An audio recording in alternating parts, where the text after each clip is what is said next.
नमस्कार दोस्तों, आपका स्वागत है हमारे चैनल पर। आप सब कैसे हैं? उम्मीद करता हूं कि आप सब अच्छे होंगे और स्वस्थ होंगे। आज के इस वीडियो में हम लोग सीखेंगे कि घनाभ का आयतन कैसे निकाला जाता है।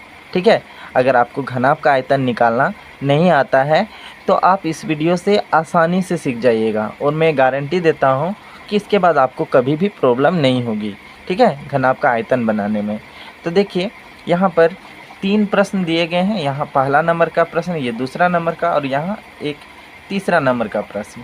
ठीक है, तो हम लोग एक एक करके तीनों प्रश्नों को सॉल्व करेंगे। ठीक है, तो इन प्रश्नों को बनाने से पहले घनाभ के फॉर्मूला को देखते हैं कि घनाभ का क्या क्या फॉर्मूला होती है। ठीक है, चलिए। घनाभ के फॉर्मूला से पहले हम लोग समझते हैं कि घनाभ कैसी होती है। ठीक है, तो देखिए ये जो फिगर है ना, ये घनाभ का फिगर है। घनाभ की जो आकृति होगी कुछ इस प्रकार से होती है, घनाभ की आकृति। ठीक है, देखिए घनाभ को इंग्लिश में क्यूबॉइड कहते हैं। ठीक है, क्या कहते हैं इंग्लिश में?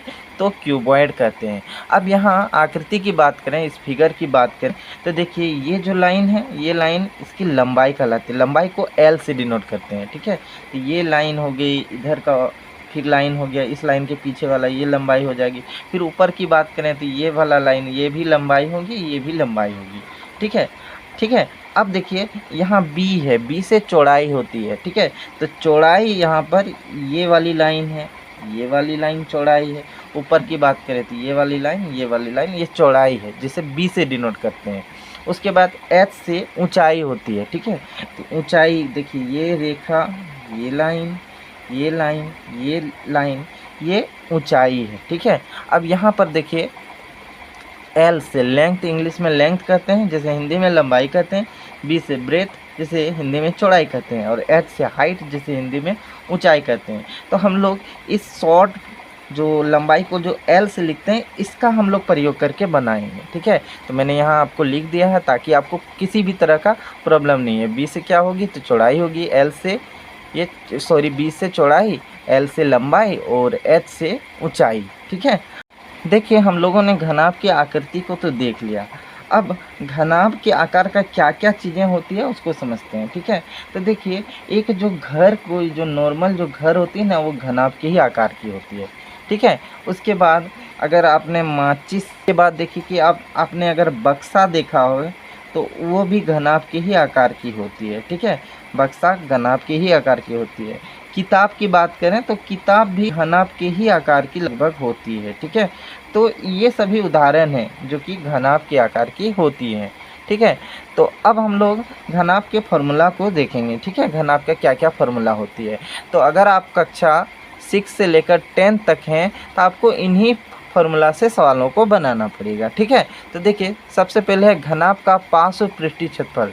ठीक है, तो पार्श्व पृष्ठीय क्षेत्रफल जिसका फॉर्मूला जो होती है वह होती है 2 ऊंचाई ब्रैकेट के अंदर में लंबाई जोड़ चौड़ाई, एच से ऊंचाई होती है। ठीक है, तो घनाभ का पार्श्व पृष्ठीय क्षेत्रफल जिसको इंग्लिश में कहते हैं lateral surface area of A cuboid. ठीक है, घनाभ का पार्श्व पृष्ठीय क्षेत्रफल में आखिरकार हम लोग क्या निकालते हैं, तो हम लोग जो अगर मान लीजिए कि एक घर जो है घनाभ के आकार का होता तो उस घर का जो चारों दीवारों का जो क्षेत्रफल निकालते हैं ना, असल में वही पार्श्व पृष्ठीय क्षेत्रफल हम लोग इस यूज करके सवाल को बनाते हैं। अगर हमें चारों दीवारों का क्षेत्रफल निकालना है तो हमें घनाभ का पार्श्व पृष्ठीय क्षेत्रफल का फॉर्मूला से ही उसका मान निकालेंगे। ठीक है, अब देखिए दूसरा है घनाभ का कुल पृष्ठीय क्षेत्रफल। ठीक है, तो घनाभ का कुल पृष्ठीय क्षेत्रफल जिसका फॉर्मूला होती है 2 गुना, यहाँ ब्रैकेट के अंदर में लंबाई गुना चौड़ाई जोड़ लंबाई गुना ऊंचाई जोड़ चौड़ाई गुना ऊंचाई। ठीक है, ये घनाभ का कुल पृष्ठीय क्षेत्रफल होता है।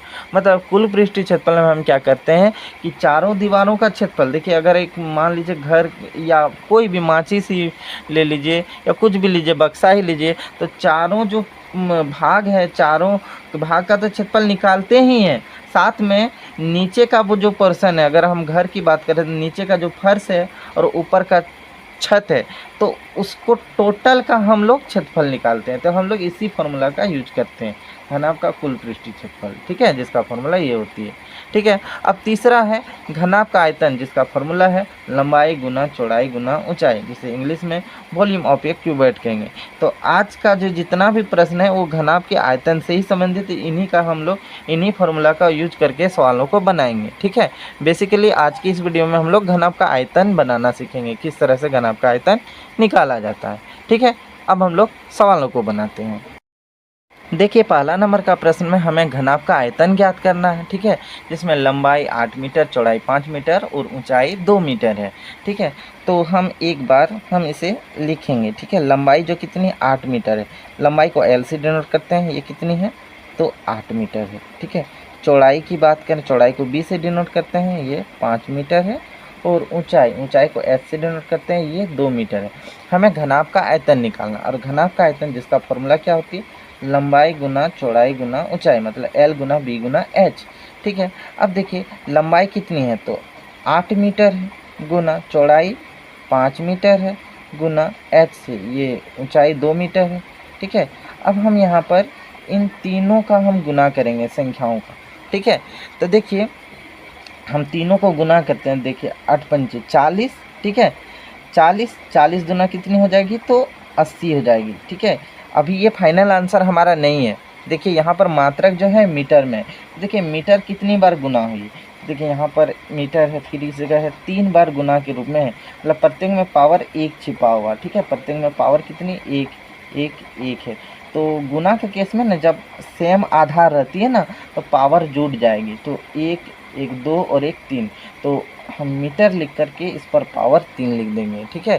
तो घनाभ का जो आयतन जो आया कितना 80 मीटर क्यूब आया, ठीक है। या इसको हिंदी में कहें तो 80 घन मीटर मान आया, तो घनाभ का आयतन कितना निकला तो 80 मीटर क्यूब, ठीक है। ये इसका आंसर हो गया।